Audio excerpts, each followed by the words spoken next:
This is RTV6 News at 6, working for you. This is a case about motherhood. This fight is not over. His life is not over. And don't forget who my son is because you can't see him. A mother in grief marking her son's birthday without him this year. Now she's taking legal action in the police shooting that ended his life. I mean, it's literally been 10 weeks now, and I haven't heard anything from anybody. Hoosiers struggling to find support as they try to stay afloat while they are unemployed. RTV6 is working to get them answers. The Indiana Donor Network is still saving lives during this pandemic. I'm Stephanie Wade with the increased safety procedures for organ donation. Good evening to you here at 6 o'clock. I'm Mark Mullins. And I'm Amanda Starantino. Tonight, RTV6 is looking deeper into one of the effects of COVID-19 that can mean life or death for people who are praying for a miracle. And patients who need a life-saving organ transplant, many industries have had to adapt during the pandemic. For those in organ donation, there was even more pressure to figure out how to keep it going in order to save lives. RTV6's Stephanie Wade explains how transplant centers here in Indiana are continuing those essential surgeries. The Indiana Donor Network says there was an initial decrease in organ donation when the pandemic first hit. But since then, they've completed 167 organ transplants, saving dozens of lives right here in Indiana. I'm feeling great. I'm recovering pretty good. Last month, Harold Herndon got the call he'd been waiting for almost a year. Actually, they had called me that Tuesday and said they had a kidney available. Would I accept it? I'm like, well, I'm going to call you in the morning. And they said, well, make your mind up. Herndon says he did have some concerns going through with the major surgery, receiving a kidney transplant during a pandemic. I had to pray about it and think about it. And I'm like, this is an opportunity to change my life. So next morning we called him, set it up. But says the doctors and nurses at St. Vincent Hospital set his mind at ease.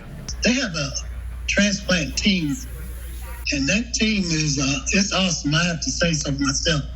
Everyone just made me feel so comfortable. They took the time to talk to me, explain everything to me. We know that donation has to continue to happen. It's essential, and we have to continue to save lives through transplant. So how can we make that happen? The Indiana Donor Network says they immediately partnered with the State Department of Health to create a speedy 12-hour turnaround time for testing potential donors for the coronavirus. They and the hospitals had to completely reevaluate their process in how they were going to safely handle organ transplants, separating COVID patients from donors.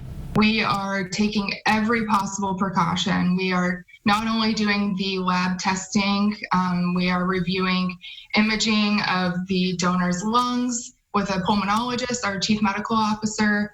We are reviewing all of those signs and symptoms, asking the donor's family if they had any of those symptoms. Working tirelessly to give Hoosiers a chance at living a full life. I would encourage anybody that's on the fence, step out on faith, go ahead and do it. It will change your life. Stephanie Wade, RTV6. And 20 people die each day waiting for an organ. Every 10 minutes, another person is added to the transplant waiting list. You can save 8 lives through organ donation and heal 75 lives through tissue donation. Anyone can register as a donor. To learn more, visit indianadonornetwork.org. Today would have been his 22nd birthday. Dre John Reed was shot and killed by IMPD officers on May 6th. And now his mother is filing a federal lawsuit. For Reed's death, and the suit holds responsible the city, IMPD, Police Chief Randall Taylor, Deputy Chief Kendall Adams, and 2 officers, DeJour Mercer and Stephen Scott. It says the city failed to train and supervise its officers. Investigators say Reed had a gun and shot at police after a chase. But family attorneys say their evidence shows Reed never fired his gun. Reed's mother, Dimitri Wynn, says she's not only heartbroken at losing the child she gave birth to 22 years ago today, but that she lost him in this way. I don't know what really to express other than I miss him. And I want him here, and I can't have him here.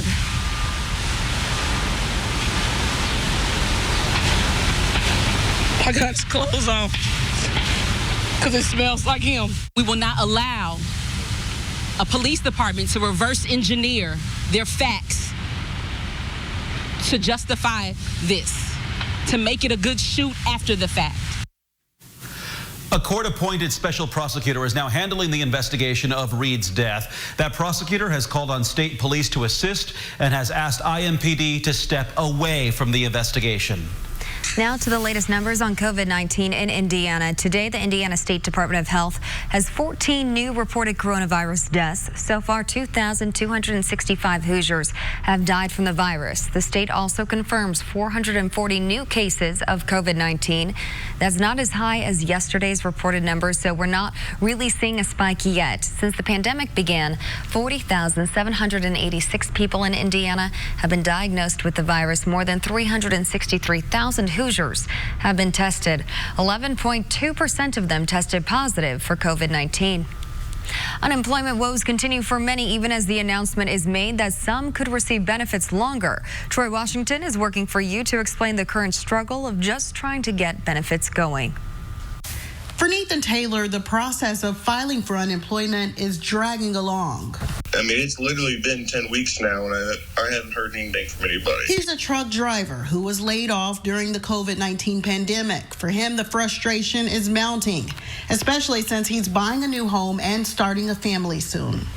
Me and my girlfriend, we just moved into this place a couple months ago, and our baby's due in under 2 months, He's tried countless times to get someone on the phone. He even showed us the emails he sent in hopes of finally making progress towards getting his unemployment going. For me, it's giving them a call 2 to 3 times a week. And when you actually give an unemployment call, you're not talking to unemployment. You're talking to a third-party agency that ends up dealing with unemployment through emails, getting in contact with DWD. They called me back the next day just to say, we'll give you a call again the following day. I'm not kidding you. He's exhausted and frustrated at this point, but since his claim has yet to be denied, he's still trying. And all mine says is my claim status is open. RTV6 reached out to DWD to find out what's the holdup. They wouldn't speak to any case specifically, but explained that some claims require them to take a closer look, which can take longer than 21 days. Working for you, Troy Washington, RTV6. We are working to learn more about the Supreme Court's ruling that offers protection against discrimination in the workplace for LGBTQ Americans. Megan Sanctorum found there's a religious exemption, so it may not apply to all workplaces. She spoke with law experts and explains. It's an exemption that could make yesterday's historic ruling meaningless for some LGBTQ Americans, specifically those at workplaces with a religious mission. Here in central Indiana, we've seen staff members at Cathedral and Roncalli high schools not have their contracts renewed because of their sexual orientation or identity. Those schools are affiliated with the Catholic Church. So we asked law experts how the religious exemption plays into the ruling and what it could mean for cases like that. I think if those teachers, counselors, ministers have some type of a ministerial role where they are advancing the ethics, morals, philosophy, doctrine, dogma of the religious institution, yesterday's decision won't make a difference. Dr. Jennifer Drobak is a professor at the IU McKinney School of Law. She says as of now, the ruling would still protect other positions at religious workplaces like cooks or custodians. It really depends on the definition of the job and what exactly is going on with a particular teacher, worker. That is that person advancing the religious mission of the organization? The Supreme Court is expected to discuss the religious exemption in the coming weeks. Working for you, Megan Sanctorum, RTV6. The attorneys representing the Archdiocese of Indianapolis in cases like this released a statement saying, in part, the Supreme Court went out of its way to emphasize that religious organizations have multiple overlapping protections for their right to hire individuals who agree with their core religious beliefs and practices. For this story, we also reached out to Shelley Fitzgerald, a former Roncalli counselor. Fitzgerald was fired after someone found her marriage certificate and gave it to school officials. Fitzgerald is gay. The Catholic Church claimed her same-sex marriage stood against her contract and church belief that marriage is between a man and a woman. Fitzgerald declined to comment today, but she says she is still fighting for change and hopes to talk to us soon. Well, beautiful sunny day across central Indiana. The pattern has definitely changed. You look back at May, we had over 7 inches of rainfall. So far this month, just over an inch. We will get back to at least having a daily chance for showers and thunderstorms. 82 in Zionsville, Boone County, just like all other 91 counties, or 92 total, enjoying beautiful weather today. That wind out of the east, southeast, anywhere from 5 to 10 miles per hour. Through the evening hours, low humidity, the temperature changes slowly. It picks up a little more momentum after the sun sets, which isn't until 9:15. The sky will be clear. Temperature of about 72. Let's talk about out the door. First thing in the morning tomorrow, door opens. Temperatures will be comfortable in the low 60s. By 11 a.m., temperature hits 79, and 79 then still at midday and afternoon, high temperature at 85. We'll talk about using that as a base temperature to continue to warm up. We'll do that shortly. Still ahead on RTV6, it'd be nice to have a financial planner's help anytime after the effects of COVID-19. That is especially true how one initiative is working for Hoosier families right now. Plus, it's farm-to-table dining, and the dining room sits right above the farm. A fresh take on country cooking and ice cream that comes from the cows next door. And you can find it all in one corner of Marion County. We'll take a closer look coming up when the news continues on RTV6. 20 Nissan Rogue. COVID-19's lasting effects include the hit on jobs, many still looking for work. WRTV's Hiring Hoosiers is on a mission to help change that. Here's the Hiring Hoosiers job feed. The Jack Laurie Group is looking to hire a floor covering apprentice and a flooring installer in Indianapolis. The company says it wants to bring together master craftsmen to create an unmatched customer experience. A care service provider in Indy is hiring an HR director. Touch of Love Home Healthcare, Inc. provides tailored individual in-home services. And as HR director, you'd be working with everyone who has a hand in those services. And Intat Precision Inc. is hoping to hire a foundry process operator in Rushville. Intat is an automotive industry supplier that says it has an attractive pay plan and good benefits. You can find details on all of these on our job board at hiringhoosiers.com. We also have a link to the application process. And check out the Hiring Hoosiers Facebook page. Companies also post open positions there.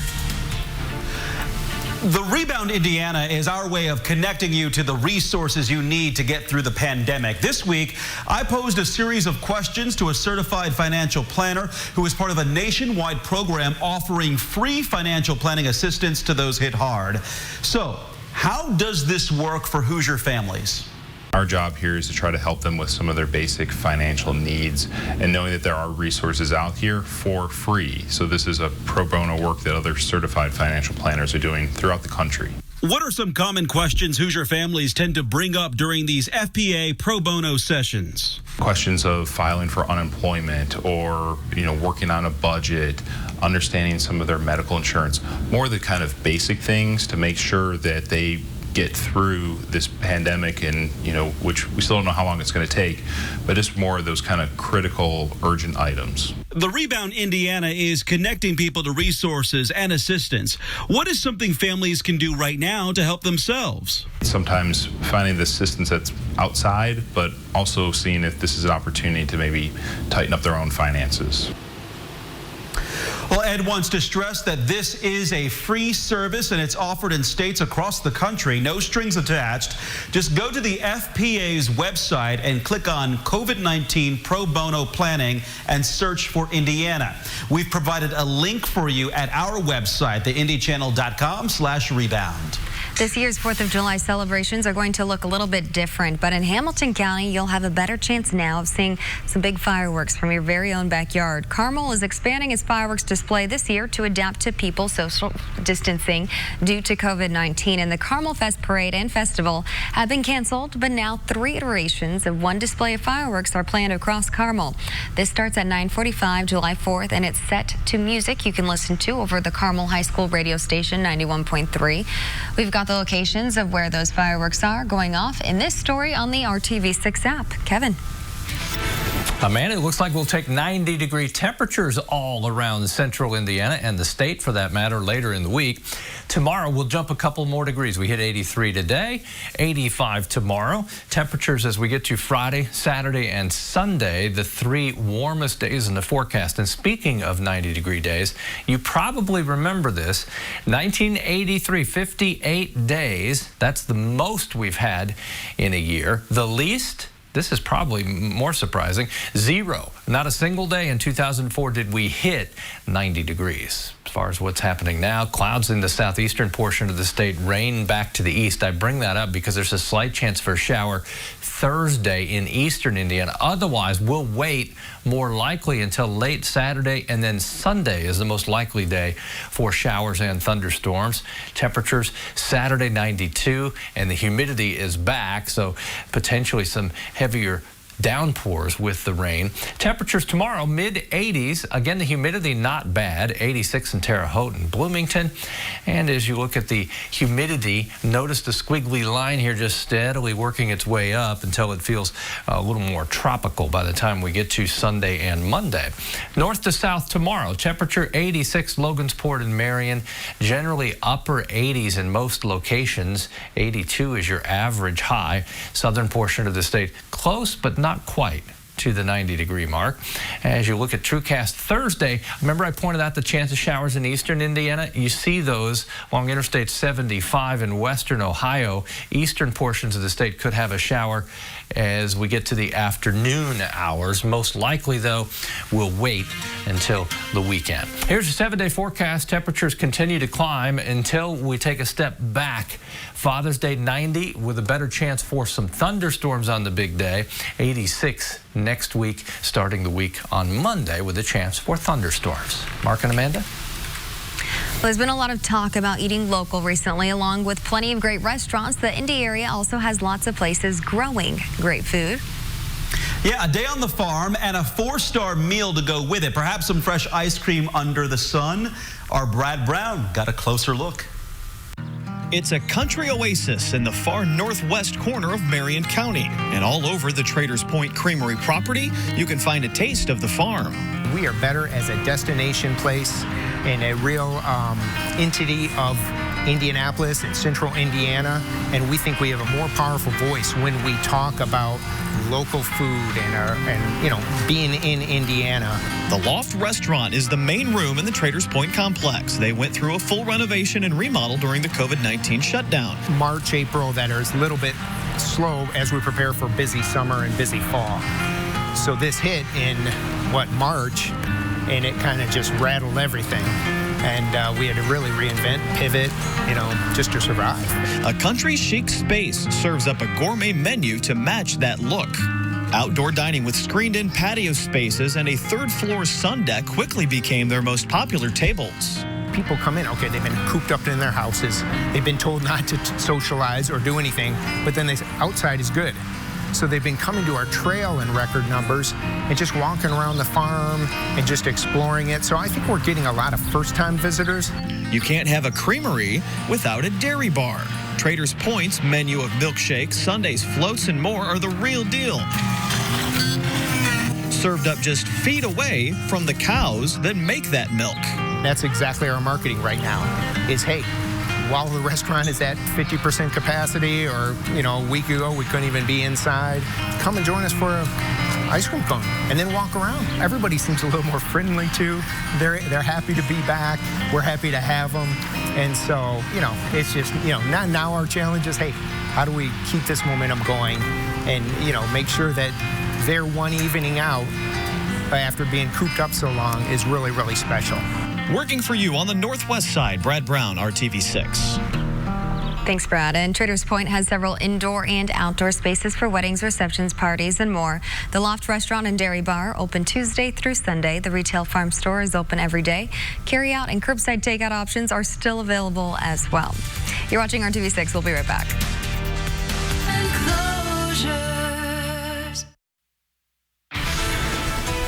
COVID-19 has created deep challenges for many who didn't expect to have trouble putting food on the table.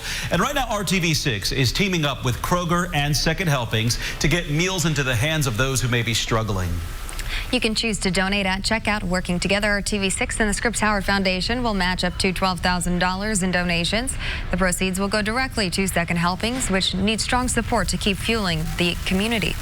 As many meals as they're doing, it goes very quickly because there are thousands of people out there who are asking for help who've never needed it before. So this is an unusual situation, and every dollar makes a difference. All week when you're at the checkout at Kroger, you can see the option there to round up your grocery bill or select a donation amount of your choice when you check out. Even 5 or 10 cents can help, so give it a try for us. And now RTV6's photo of the day. It comes to us from Seymour, Indiana, from Harold Snyder. You see a lot of backyard birds, but this one's a little different. Harold says it's likely a mottled or speckled robin. Send us your photo of the day to news@WRTV.com. It can be anything you would like to put in a photo album, like a cute picture of your family, something in nature like here, or anything that catches your eye. If we choose your picture, we'll air it here on the News at 6. Again, that email is news@WRTV.com. Still have about 2 hours and 45 minutes before the sun sets to enjoy what has been a beautiful day. Temperatures tomorrow, they'll quickly warm up. Nothing too hot tomorrow, about 85 for the afternoon high. The humidity still low. 90 should arrive on Friday into the weekend. Amanda? Thanks for making RTV6 your choice for news. Join us again for the News at 7.